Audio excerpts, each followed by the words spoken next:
I flew to Bergen, then on to Buda. I arrived in Buda on the 21st of May. I flew SAS, which I thought was a good start. Of course, it's just in the Arctic Circle, both Glomfield and Buda. The next morning from my hotel, I drove south from Buda, 2.25 hours to Glomfield. I got it badly wrong. It was a Sunday. But you still hear people talk about the heavy water raid at Glomfield. No, it was an attack on a hydroelectric power plant, which supplied electricity to the Haugvik aluminium smelter nearby. And it was crucial, of course, because that metal was vital to the Nazi war effort, particularly regarding aeroplanes. Just to give you a little fact, by the way, aluminium processing remains today one of Norway's top 3 industries. Glomfield remains small, but the hydroelectric power plant now generates 122,000 kilowatts, providing power for the industrial village Glomfield Norvik Hydro that dominates the village. It employs 450 people, providing 750,000 tons of fertilizer per year. It also makes Titan tubes, disposable gloves, exhaust gas units, and backings for solar panels. Now, Commando. Those joining must be our best. They must be young, absolutely fit, able to drive motor vehicles, and unable to be seasick. The raid was to ensure that the hydroelectric power plant and the aluminium smelter was put out of action, hopefully for the rest of the war. Also, to take the war to continental Europe, to show the Norwegians weren't forgotten, and to maintain the morale of the special forces. 3 points I'd like to make now. One, it was one of the smallest raids by No. 2 Commando, 12 men, 2 officers and 10 other ranks, 1 Canadian, 2 Norwegian and 9 British. It was also one of the most successful Commando raids. Neither plant did work again during the war, but it was also one of the most costly in percentage terms of the personnel. 1 was killed at Glomfield, 4 got away, as I'm sure you know, 7 were murdered. Of those 4 who got away, 2 died later in the war, only 1 lived to any real age. Reading between the lines of the various books I've come across, I detect more planning went into the approach to the target and the subsequent assault phase than the withdrawal details after the raid. I think I'm right in saying, first of all, they were going to depart by submarine after the raid, then it was going to be by a seaplane, and then basically after that it was, we'll make your way to Sweden. Despite some reasonable preparations by me, I found myself at a disadvantage. I only had Schofield's book to go on, and his rough sketch map. It's rugged terrain. There was much snow around when I was there in May. It was Sunday. Nobody was around. Everything was shut. I don't speak Norwegian. And certain things have changed in the last 74 years, to say the least. I was disorientated on several occasions. I did eventually find one man in a garden who told me a few bits and pieces in very bad English, but it was far better than my Norwegian. But I did eventually discover the side tunnel that led to the hydroelectric power plant. Also the town wharf, and I also came out through another tunnel above the plant. If you could perhaps have the slides on, please. Now, I'm sorry, this is actually going back. Old Mole at Saint-Nazaire. You're going to say, what the hell's that doing up? Well, the reason is, of course, that this was the scene of almost the most heavy fighting of the lot on the Saint-Nazaire raid. And, of course, Lieutenant Houghton then and Corporal O'Brien were here as No. 2 Commando. This is looking across the river, the Loire. O'Brien was tugged out of the water just to the right of me, and Joe, who was in the protection group near the south entrance, was also taken from there as well. They got back. Not many of them did. So, if we could have the next one, Ken. Well, there they are. Black was the officer in charge. Born in Dresden. These, the top 2 and the 2 on the left, of course, were taken in Colditz. Fairclough survived. This was the gentleman killed on the raid. Updrate, that's best I can do. Next one, please. And the other 6, Captain Joe Houghton there, arm in a sling, wounded on the exit from the raid. Trigg and Granlund survived. So those are the 12. If we can move on, Ken. Just to prove I was there. This is from the wharf of Glomfield, and you can begin to now to see the layout. This is at the head of the fjord. There's the power station. This is new since the war. Pipelines coming down. There are only 2, I think, at the time of the raid, but a third was being built. Now there are several coming down. It's now in use, of course, has been for many years. The only way to get there, really, without being detected, was to come over the mountains, up here, and down this way. Okay, Ken, thank you. This is the pipeline that existed during the war. They came across here down to the HEP site. The wharf is just to the right, where they were eventually taken off when they were captured, the 7. Okay, yep, there it is again, from the Glomfield wharf. Far more pipelines coming down now, as you can see. Right, if we can. This is above the HEP site, and this is a level area where there were huts, where German infantry were based. This is one of the lakes above the HEP site, and this is the beginning of the mountain to the south, where the 7 were eventually captured. You can see this is May, and look at the terrain. The main source was here of water. There were 3 generators in here and 3 turbines. 3 of the party went up here and set fuses for, once they'd heard the explosions in here, of the generators being blown up, they set theirs, and that followed. And the water cascaded down. They thought the Germans would actually block it off after a quarter of an hour, but no, it still kept coming down for well over an hour. They got in through here, the commandos. There were 3 up on the top, as I say, with the pipelines. They put 2 of the other ranks out here to guard it, and the other 7, 8, 9, the other 7 went through here. Now, it was Sunday, and I'm afraid the place was locked. I know there's work to do for me, obviously, on that one. There's the front of it. There's the entrance that they forced through. It wasn't locked. Took a bit of pushing, but they got through it into the main hall. Okay, yeah. So we've just been looking at that end, if you see what I mean. And there are the 3 generators. They put explosives on each one. These 2 went off. This one didn't. All the Norwegians were escorted out eventually.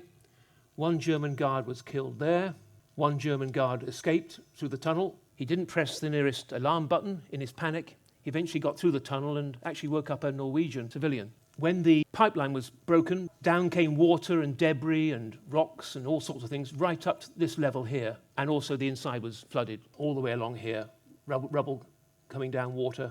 There is a pathway up here, steps I should say rather. And that was, they're not the original ones, but they were used by the commandos when they exited the place and met up with the other 3 up here. The lake is just beyond this. So there is factory, there's Glomfield, and there's the wharf where I took the photographs coming this way. The tunnel goes through here, and then a side tunnel comes out there, and you drive in behind here. There's the wharf of the HEP site, and further up here, of course, was these 2 were exploded. Okay, is that a Norwegian black humour? Do you think the bottom of it? 74 years too late. There we are. Just there, I think, is where the 3 other ranks, led by O'Brien, now a sergeant, blew up the pipelines. On the exit from the raid, they went round the lake and managed to get round this waterfall, which is on the map, which Schofield made. Quite an obstacle to their retreat, as you can see. It got rather wet taking those photographs. It was an absolutely glorious day, as you can see. 24 degrees, blue sky, water wall, and just a slight breeze. So they made their way up this way. Don't forget, they hadn't eaten for about 2 or 3 days. Their rations had run out. And they were looking for this. Still there today. Something like 1,300 steps to the north. And even though one of the Norwegians was local, they couldn't find it in the darkness. They struggled to find it, but none of them could get it onto it. This stepway, which would have possibly saved all of them, is a bit up there as well of that stairway. This is the river that's coming down to the lake. So there's the village wharf, where I took the photographs across to the power station. There's the station wharf. Here the staircase is up. There's the pipeline. Here's the lake. There are the huts. There's a brand new road round here now. Then the road becomes a tunnel here, and I went up here somewhere and came out about here. And I got very disorientated, and it was heavy snow up there. Afraid I had to come back. And then I got a photograph there of the waterfall, and there, where there is no longer a bridge, I couldn't find anyway, but I certainly found the beginnings of a cable car, which is still there, which can go up. And there's the stairs leading up to the Navavan mountain, and there's the Modego mountain. This was the commandos' original hiding place where they viewed the area of the attack. They'd come over this way and went down that way, and then went up there. That hut is rather important, which I couldn't find, sadly. Just to jump ahead, the 7 who were captured made for here. The 4 that got away made for here. This is from Schofield's book. This is the hut I was talking about. The Germans were very, very quick to get themselves together, and actually a couple of Germans arrived here before all the commandos had got up there. And this is where the firefight took place. We had 3 Norwegians here asleep, a lady here who was the cleaner, and 2 men who were petrified, of course, with all this all these weird men coming in with these hats on and Germans around. Must be a nightmare for them. But basically, there's Joe Houghton fighting with Schmidt, with a Sten gun between them. And here is Farkel, a German soldier. And here is Black. Those are the two officers, therefore, of the raid, lying in the doorway. And it became, bullets were flying around. And both of these were, one was killed, one was wounded. Joe, I don't think, was wounded at this stage, even though he was in a death struggle.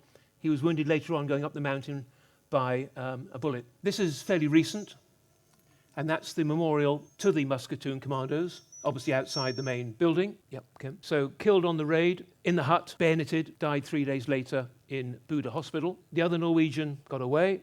When they got to the top of the mountain, he did his own thing.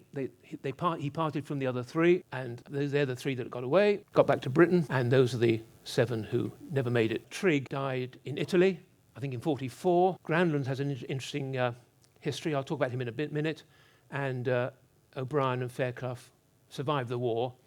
Fairclough in particular had a terrible conscience about the local Norwegians. He was very concerned that there'd be reprisals. Now, I've read one book which says there was reprisals because of the raid, and another book which said that the only reprisal was one particular person in that hut, which I'll explain in a minute. Okay. And there it is again in the context of the field. There's the wharf and the factory.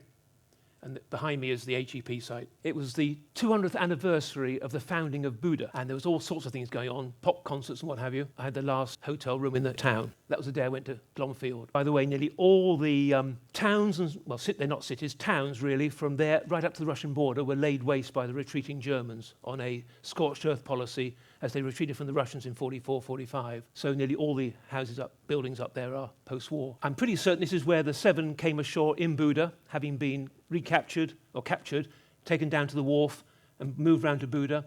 This is where the 7 came ashore. And they've named a street in Buda to the Muskatoon Sverre Granslund, because he went back to Norway when he got away from this raid, but never quite reached the shore because a submarine went down just off, literally 8 miles from Glomfield, and I think it was 33 of all the people inside were drowned on another raid, and he was one of them.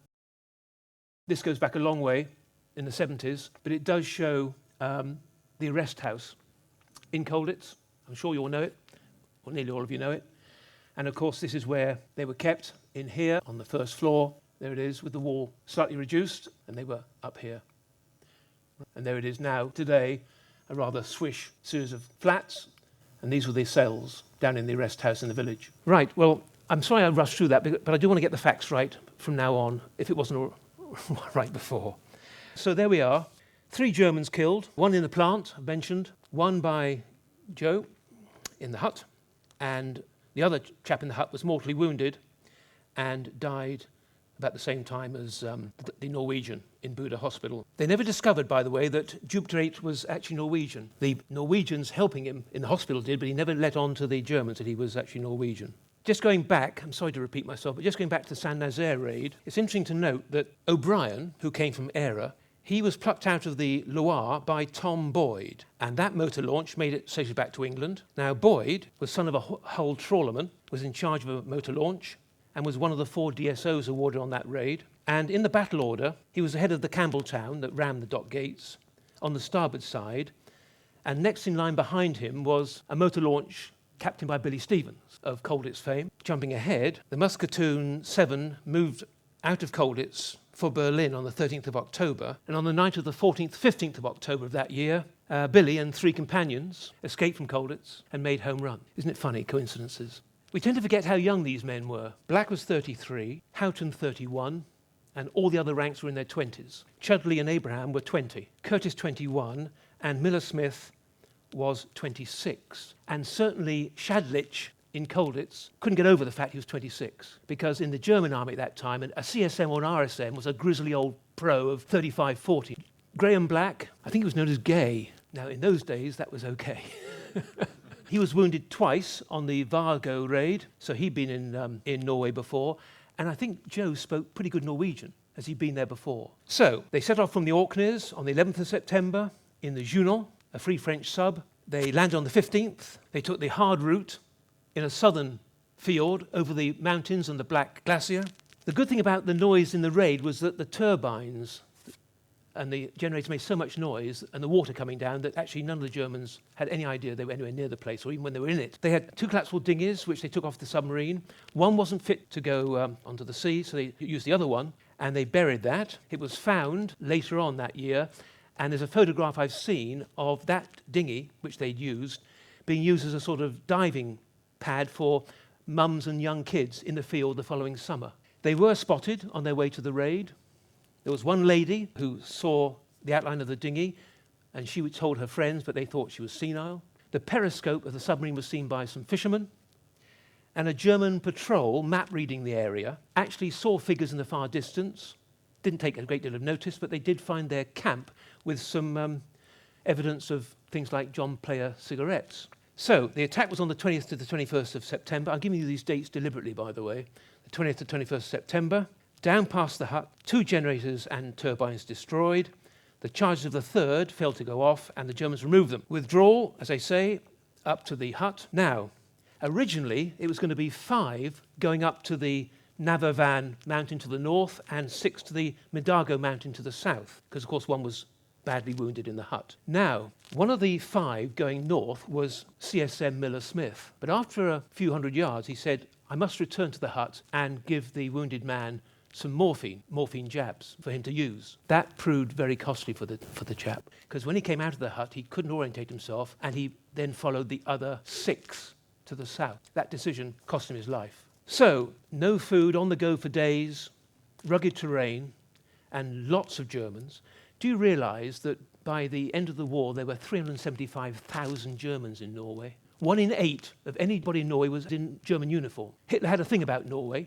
He was fed up with all these raids, but also he thought this was the beginning or the testing for a second front. He thought for a long time Norway was going to be the second front. So he packed the place with Germans, and it was pretty packed in 1942. Anyway, they were then taken from Buda to Trondheim. In Trondheim, as a German guard of the 7 passed Norwegian workers, he said, it's lucky for you it was the English soldiers who sabotaged the power station. Had you done it, you'd have been shot. On to Oslo by the 30th of September, to prison there, interviewed, interrogated regularly. At 3 times during the course of their travels, they were told they were going to be shot.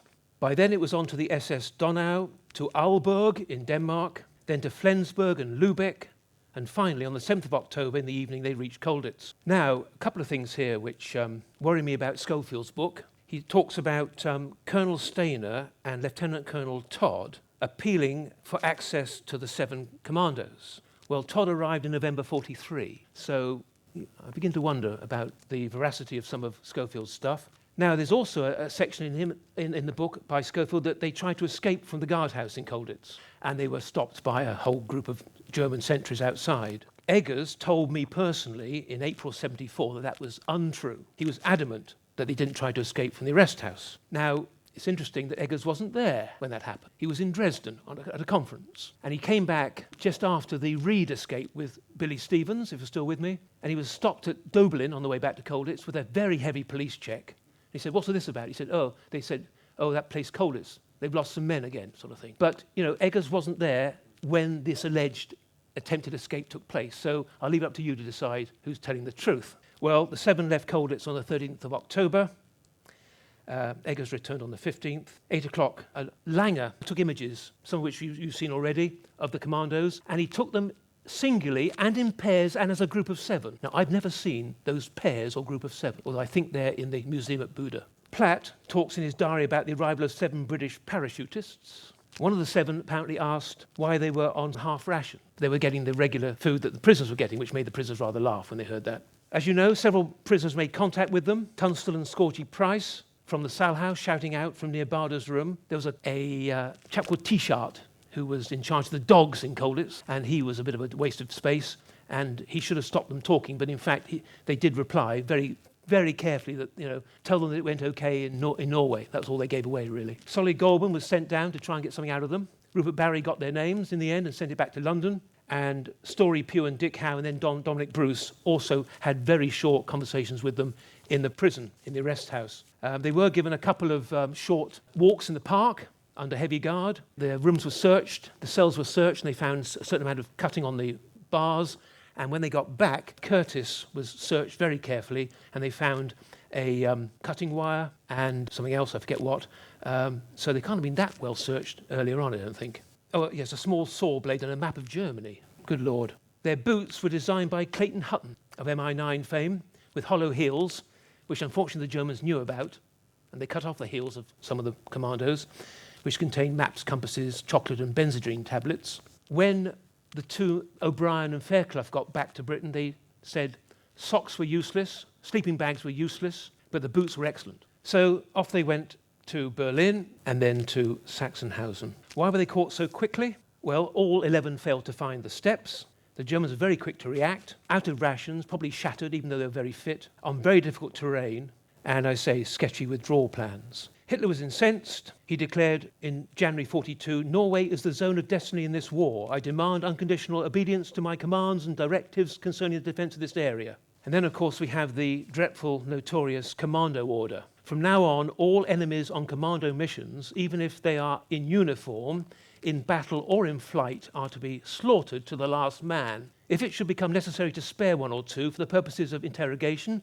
then they are to be shot immediately after interrogation. I shall bring to trial any commander or other officer who has failed to carry out his duty in instructing troops about this order and who has acted contrary to it. That was issued in Germany on the 18th of October, in Norway on the 26th of October. The raid took place on the 20th of September, and the 7 were executed on the 23rd of October.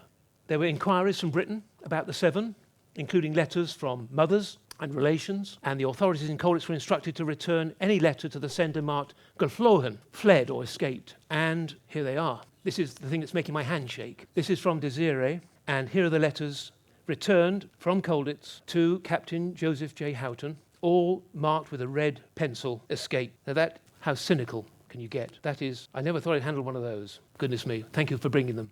After the war, at the Nuremberg trials, Colonel General Alfred Jodl, Chief of Operations, OKW, from 1938, a clever operator who retained his position close to Adolf Hitler while many other generals were sacked, pleaded, of course, the soldiers' obedience, orders are orders, to excuse the way he condoned illegal acts by German armed forces. But I'll just read you quickly from the Nuremberg trials. Number 5 names the actual commandos and gives details of them. And this 6 months later in the Nuremberg trials, where he's being cross-examined, the prosecuting counsel says, "Can you justify that, the order?" "No, I cannot justify that and will not justify it. I consider it completely illegal because this order could certainly not have been retroactive, but I did not learn of this affair at the time. Of UK 57, I read the first and second parts here for the first time." So he admits it, and as you probably know, he was one of the ones who was hanged at Nuremberg. I went to Brookwood a few days ago, located all 7 names on the memorial to the missing from 1939-45. It's a beautiful cemetery in Surrey. If you haven't been there, it is worth a visit.